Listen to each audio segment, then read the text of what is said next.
So the first question, how do I know how much weight to use in your workout? So again, I started off with the lightweight high reps. I did not lift over a 15-pound dumbbell back in the day. Unless, I mean, in softball I did because my coaches made me. But when I was released and was working out for that year of just attending school and not playing college softball, did not lift over 15 pounds. So the first thing I want to say, just in case your goal is not a weight or a strength measurement. It's just physical looks and feel. It does not matter. The weight you use does not matter. It really doesn't. Unless you have a goal, a power lifter, so unless you have a performance goal, a strength goal, or you're getting ready for competitions or CrossFit, the weight you use doesn't matter. If you're doing this for physical health and physique, you can totally achieve that look by using both. And that's essentially what I do with my clients, because here's a muscle, there's all these little fibers in it,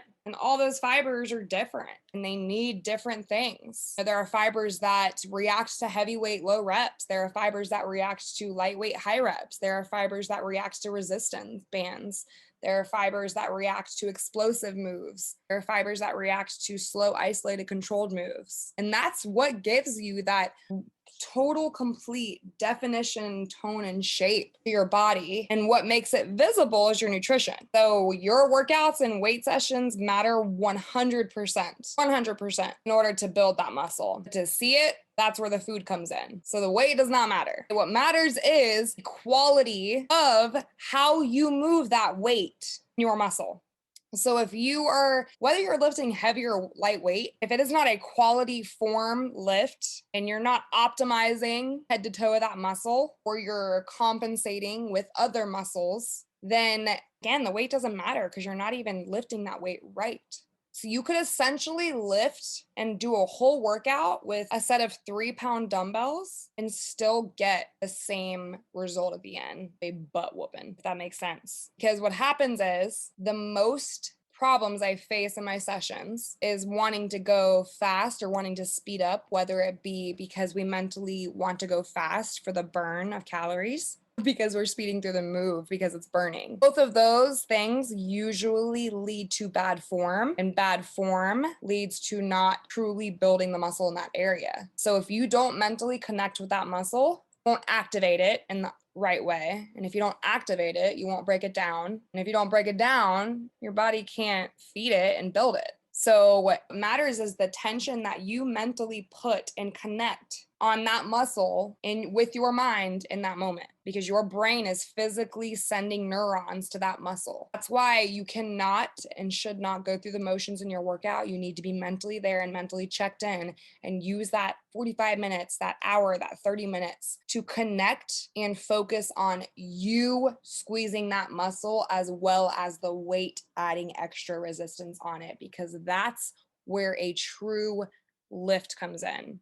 Just because you do a bicep curl doesn't mean you're optimizing every fiber. The only way we'll optimize every fiber is by mentally squeezing that bicep the way it's supposed to be squeezed and bringing that weight up, and the weight just gives you extra resistance. I hope that makes sense. So if we understood why the weight didn't matter, unless you have a weight goal, then it wouldn't speed up. We would be more cautious about our form and not just getting the workout over with, because that is probably the number one thing that's most frustrating. Is you guys put in so much work and effort in these workouts for days and weeks at a time and trying to get results, and then you don't. And you're like, I just spent all this time in the gym. But instead of spending all this time in the gym, quantity, why don't you spend less time in the gym and make it more intentional for quality? Okay, so consider your goals in regard to this question. So if you do have a performance goal, a strength goal, or if you're getting ready for some sort of competition, then your weight will matter. But other than that, your weight really doesn't matter. So if you have any further questions on this question, totally reach out.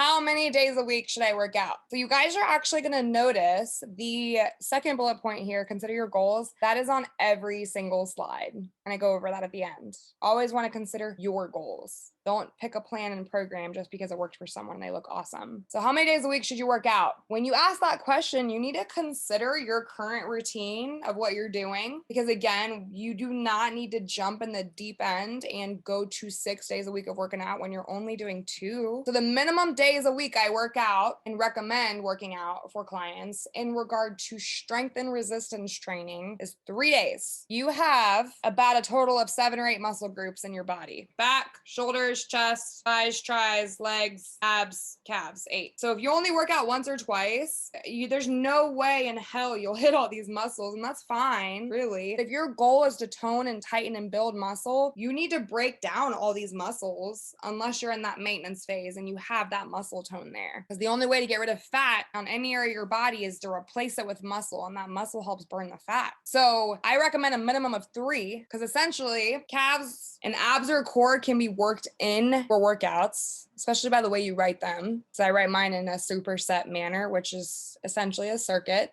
So you're constantly moving, which is keeping your heart rate up, but also you're constantly working your abs and core. So you don't need to go do like an ab workout. It doesn't hurt if you end up doing one, right?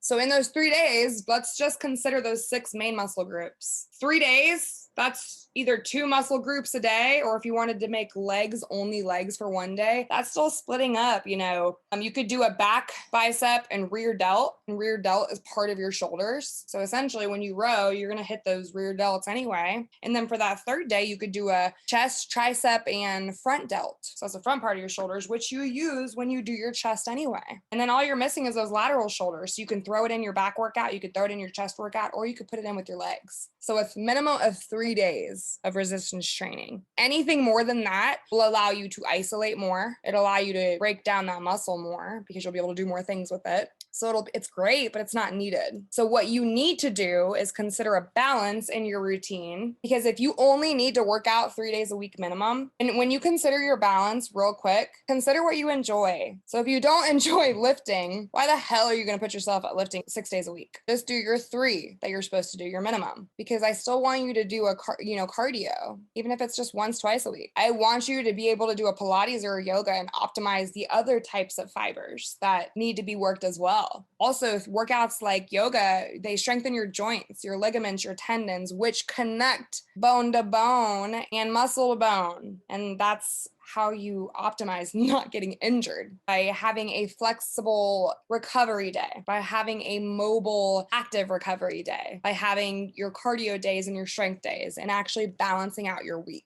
So consider a balance in regard to you committing to 3 resistant workouts a week minimum. Figure out what you enjoy, and then plan your cardio and your recovery sessions in as well. Trust me, if you are 20 something years old, or high 20s or low 30s, you will literally hate your body when you're in your upper 40s if you do not start including recovery in your routines, because I promise you feel that later. So consider your overall commitment, and your commitment will be based on your goals. It will be dictated depending on your current routine, most likely, on what you enjoy, and then what you surround yourself with outside of that, and your support system. So how many days a week should you work out? If you have a goal of losing fat, toning up, building muscle, 3 days minimum.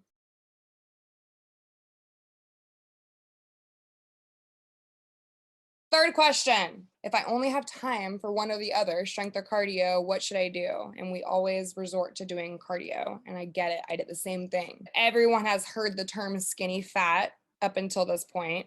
And that is what we call people who just do cardio, because their frame is petite, because they put themselves at such a deficit with doing the cardio sessions, and most likely are eating pretty low calories. But that doesn't disregard the fact that their body fat is high. Just because your weight or body frame might be low and petite does not mean your body fat is not high. And your body fat is what causes all those dangerous sicknesses that ends up leading to heart disease, cancer, diabetes, stroke. It's the body fat that actually hinders our physiology and functioning. So if you only have time for one or the other, like if you're in your weeks and you can't do anything outside of not only those 3 resistance days, but just those 3 days period, right?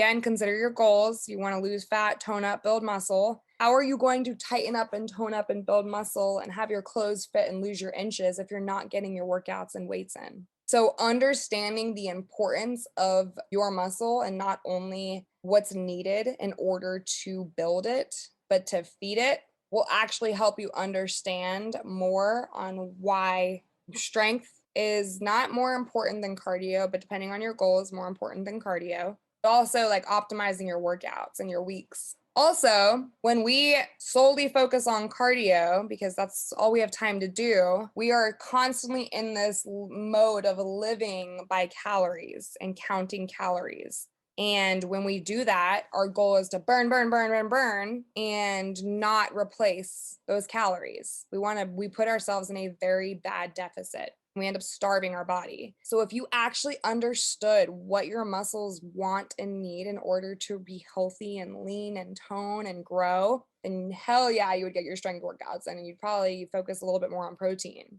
If you got off calories and you understood how your kidney functions, how your liver functions, how your digestive system functions, how your heart functions, and understood how all of them work together to make you look on the outside how you feel on the inside, then you wouldn't put yourself at such a deficit because you would want to feed your body and your organs because you love yourself enough to do that. So minimum calories I ever put people on are 1,500. You will and still should be in a deficit with a 14 or 1,500 calorie diet.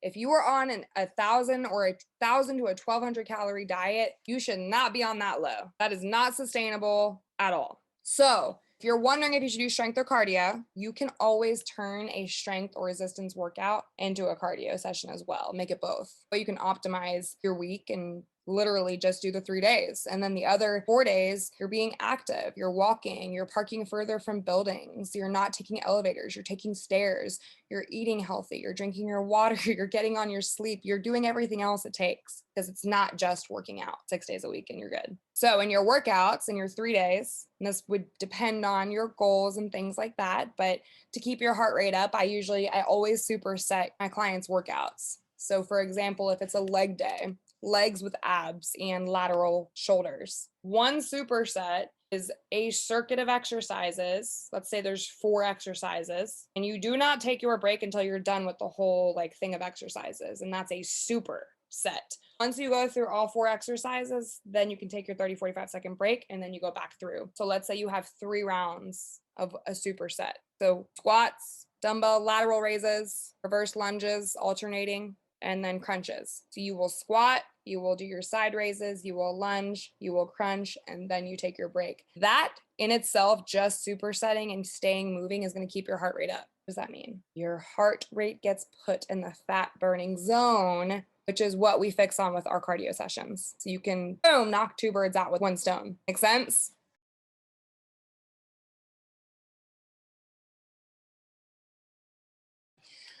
Four, our ab exercise is going to help me lose belly fat. Unfortunately, no. I honestly don't ever work abs now. I did in my journey. But when I first started out, when I was a believer of lightweight high reps and skinny bunny tea detoxes, I totally thought I could do abs every day and have a 6-pack. Unfortunately, you can't. Otherwise, I'd be really, really good at my job. So our ab exercise is going to help you lose belly fat? No. Our million tricep press is going to help you burn fat around your triceps? No, unfortunately. So if you are wanting to lose fat and tone up and build muscle, consider your goal. That's your goal. Unfortunately, you cannot spot reduce. You cannot target an area and make your body burn fat from there faster than another area. You can work out that area more than once a week. Essentially, you could do that same muscle group 2 or 3 times a week because it only takes about 24 to 48 hours for a muscle to rebuild as long as you're eating the nutrients you need to eat. So you need to make sure you focus on head to toe work, head to toe workouts, head to toe health, mental health, because your body's going to kind of burn fat wherever it burns it first. And that's usually based on genetics or where you have less muscle, because muscle takes a while to build. And then trusting the process and staying consistent, because I promise you, and I know you've heard this, abs are last to come. They really are. And then once you get to that maintenance phase, I'm not going to say maintenance is easy, but maintenance is easy because we have built the the habits to create the lifestyle we desire. We've hopefully realized what is good in front of us and around us to keep on our journey in regard that it supports us and benefits us to our future selves that we're trying to be. And we're not keeping toxic things around us, because you can totally fall off of a maintenance journey just like you can a improvement journey. And you should always want to improve,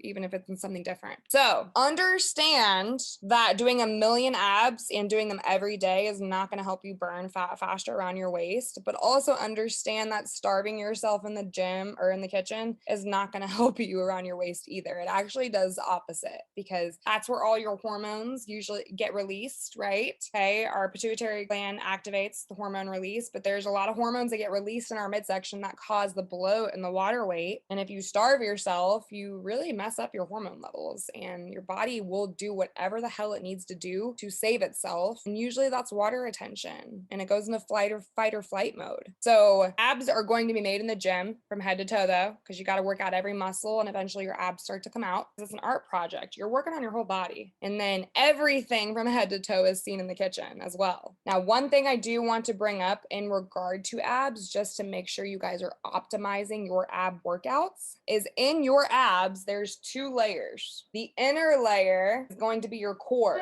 That's your planking. That's what you hold when you're actually doing your workouts. You know how you always hear people say, like, tighten your core, suck your core in. Physically take your belly button to your spine right now.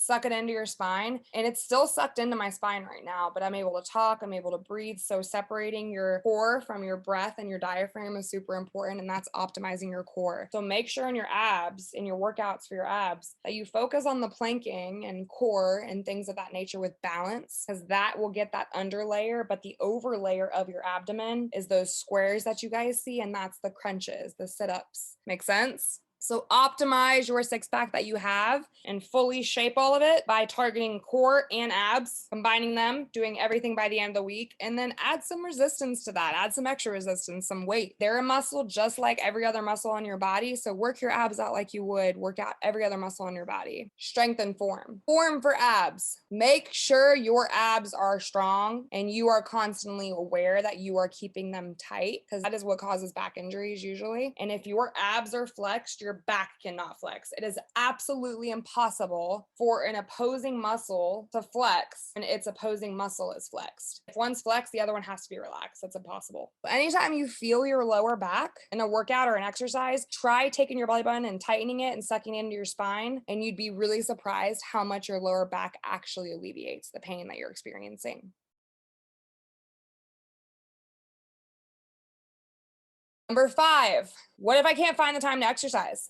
This is in the case that you have a plan, and let's say it is a plan where you're working out 5 or 6 days a week and you have a really busy week because crazy stuff at work happened and you have kids and you had, a doctor appointment, and like you were just literally SOL. And maybe it's one of those weeks where you can't even do your 3 days, or maybe it is. So there's a few things I'm going to recommend and some tips I'm going to suggest in regard to that. But again, consider your goals to make sure you get everything done that you need to get done by the end of the week. Even if it's as little as possible, you're doing the best you can with what you have in that moment of time. This is when it's key to understanding your what's and whys though, because if you understand what you're doing in your program based on what you're wanting, and if you understand why you're doing it based on what you're wanting, and if you see it's working, then you'll understand how to continue to work around what that plan is when life happens and when stuff happens, and you just have to make a new plan. It's just not going to be ideal. It's not going to be that awesome 5-6 days a week that you really want to do, and that's fine. So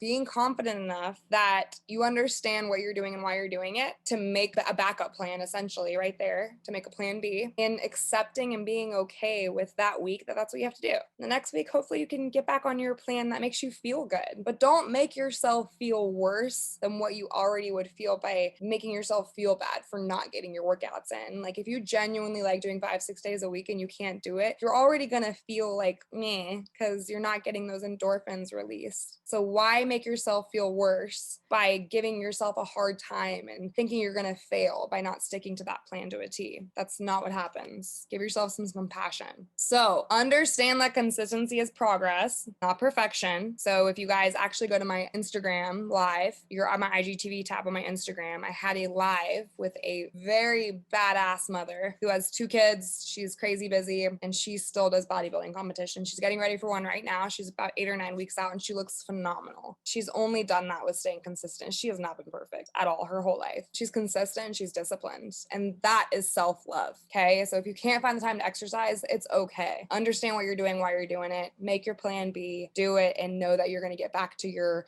good plan that makes you feel good in the next week or 2.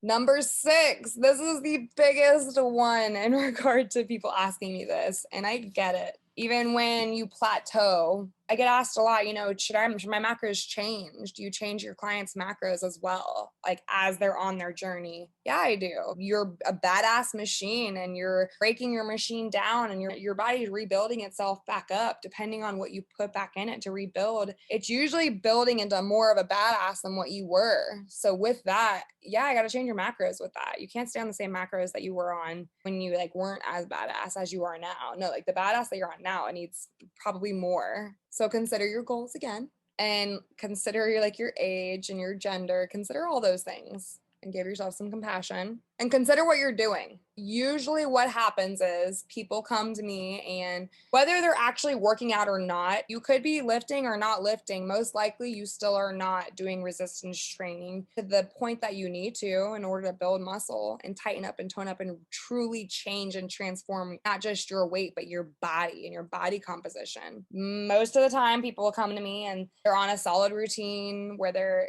doing cardio so many days a week, or they're attending group studio classes left and right. Some of y'all are honestly killing yourselves in the gym, doing 2-a-days, things like that. So I totally understand how that's frustrating. And then on the other case, in the kitchen, a lot of you guys are honestly either super depleting yourself in calories, trying some sort of crazy diet, Atkins, Weight Watchers, low carb, intermittent fasting. And it's not that those are crazy. It's crazy if you do them just for results. You need to do diets, and I hate saying diet. You need to do that because it's a lifestyle and that's how you enjoy eating. Because at the end of the day, it's just numbers. Again, if you head to my channel and go watch my macro webinar, I have the whole webinar up there, which is an hour long, but I do have clips of all of that hour chopped up into 2, 3, 4-minute videos. So you can kind of go and look at which topic relates to you. So you guys are either super depleting yourself in calories, or what happens is you guys all tell me and you go through this menu. I hope you can relate. So if you can relate, drop something in the comments or something. I am doing everything I can and I'm not losing weight. I'm not changing. I don't understand what's happening. My clothes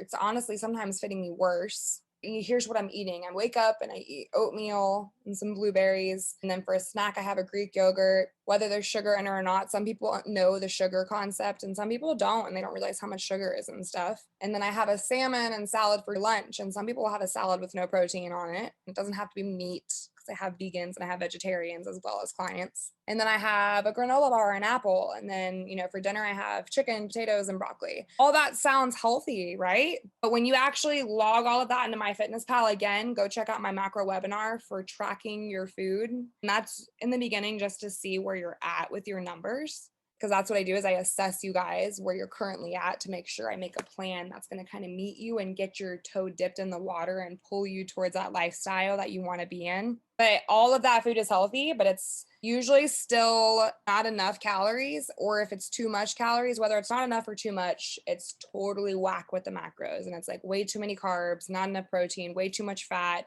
And then your body can't build the muscle, which isn't going to help with you wanting that tone and tighten, because you have to build muscle. You got to break it down first, and then it has to feed on the stuff that you're eating. So yes, you need protein. I know there are books out there that are proving that you don't need protein, and as much as we intake, guys, you definitely need half your body weight at least in grams of protein, depending on your goals, depending on how many days a week you're lifting. So First things first, if you want to tone and tighten, I would personally get off of like the weight loss concept, because alone that literally puts me in a mindset, even right now, with as advanced as I am with all these concepts, it makes sense. If I want to lose weight, drop that number, I'm going to burn a ton of calories. I think of cardio too, or I think of HIIT workouts. So focus on muscle in regard to looking at your food and making sure that your calories and macros and the food that you're eating makes sense on the fact that your muscles can actually utilize everything you're eating.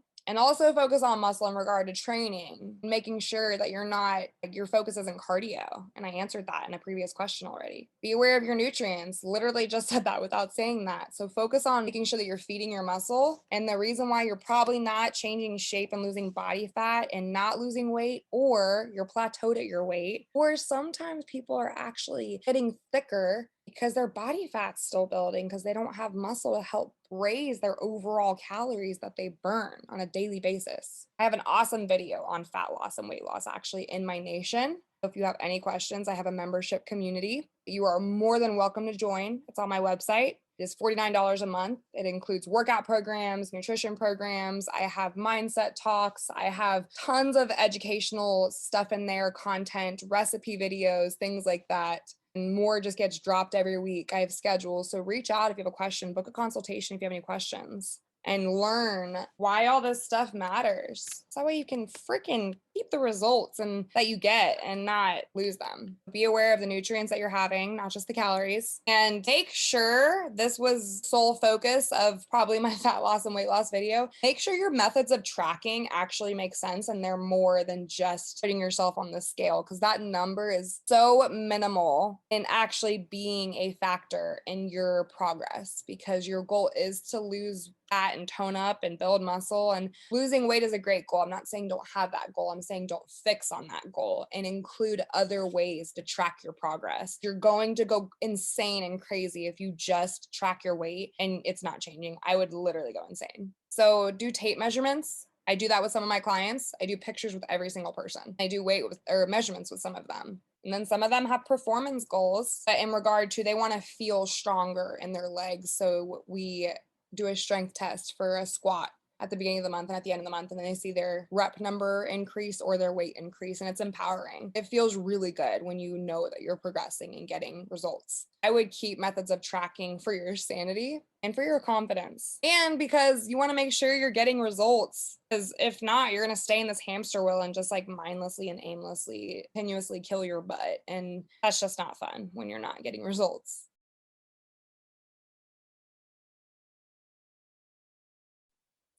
So I wanted to go over some common considerations that you're going to have with all of these questions. And I'm probably going to post this on my Instagram on my page somewhere because this is so important. So when you're considering asking any question in regard to your fitness journey and goals, consider your goals. Consider your goals. Not your friends, not your families, not what you think you want. Like, whatever you want, make sure you want it. And then why? Because that why is what's going to keep you going and keep you motivated. The discipline is not always there at all. So you remembering why you're doing it is going to get your butt in the gym when you don't want to. Okay. You want to consider building muscle, not only to make sure you're intentional with your workouts, but in making sure you're intentional with your calories. And you're not just like A, starving yourself and eating as little calories as possible, but B, you're proportioning your calories out in the right way. So that way the protein gets used, the carbs get used because carbs are good, the fats get used because fats are good. Okay. So consider all of this. And then in the whole process of this, you're going to be aware. You're going to be intentional. And you're going to be that way when you focus on the right things. So focus on your goals, focus on your planning and what you're able to commit to and do. Focus on toning and tightening your body. And when you focus on those things and not just that goal body that you have in mind, you like subconsciously and indirectly become aware and intentional with what you're doing. And then you start to plan more around that. So things you're going to have to continuously practice along the way are self-honesty and self-compassion. Self-honesty in the case that you are being honest with yourself and not too compassionate with yourself, in the case that like, okay, like I definitely can do this even though I don't want to. And I'm not going to be overly compassionate in the case that like, oh, it's okay if you don't do it. Like, be honest with yourself. Okay. You do need a sense of self-honesty, but I do believe that it helps, and you do need a corner and someone behind you pushing you and keeping you accountable and keeping you motivated. Whether it's an actual coach or a friend or whatever the case is, it's up to you and what you need and want, but they'll be there to help keep that self-honesty as well. And then self-compassion. Quit making things harder than what they are, and quit literally hating yourself for what you don't do, and start loving yourself for what you do. Okay. Consider the fact that you're going to have to stay consistent no matter what. Like, stay consistent all the time, every day. And it's not that you're working out every day. It's not that you're constantly eating healthy all the time. It's that you are doing it 80% of the time, 90% of the time. And that other 10, 20, it's a nice balance. And you're honest with yourself to not stay in that 10, 20% of the time. You're compassionate with yourself enough to give yourself that 10, 20% of the time. Right? And then alone, that 80-20 creates a balance. The balance makes you feel good. You feeling good gives you confidence. And when you have confidence, you like want to stay consistent with what you're doing. Do you guys hear how everything just all these things feed into how you maintain this lifestyle? And nothing I'm talking about has anything to do with looking good. So I know like mindset and things like that can get really redundant, can get, I don't want to say annoying, because personally, when I get in my feelings and I'm going through something like, I went through a really hard breakup in 2020. I've gone through family problems. Me and my sister don't have the best relationship, and it's not good. And when I get in my feelings, honestly, some of the times, like, that's the last thing I want to read and hear is like the things that we already know, because we know these, like, we know we need to stay consistent. But the only way to really stay consistent is to feel good. And what makes you feel good is different for each person.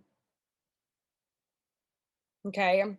So I believe self-honesty and self-compassion is with everyone. It just, how you do it just depends on you. So you and how you feel is going to honestly dictate all this, because how you feel will dictate your mindset and your thoughts towards things. And then depending on all of that will depend on the actions that you take. So right now, your mindset is progress, not perfection. Okay. Consistency is progress. Perfection is not progress. Perfection is impossible. Yo, screw being perfect. I never want to be perfect. Like, that's way too stressful. The more money you make, the more crap you have, the more crap you got to do. Like, it's a lot, and it's okay. And you can do it. You can do anything, but you're only going to be able to do it if you're honest and compassionate with yourself. So if you guys have any questions, I would love to hear them. Even if it's reiterating any of the questions I've gone over, or completely asking something that I haven't even gone over. Because yes, there are definitely other questions that are asked in my inbox. So any questions? Go.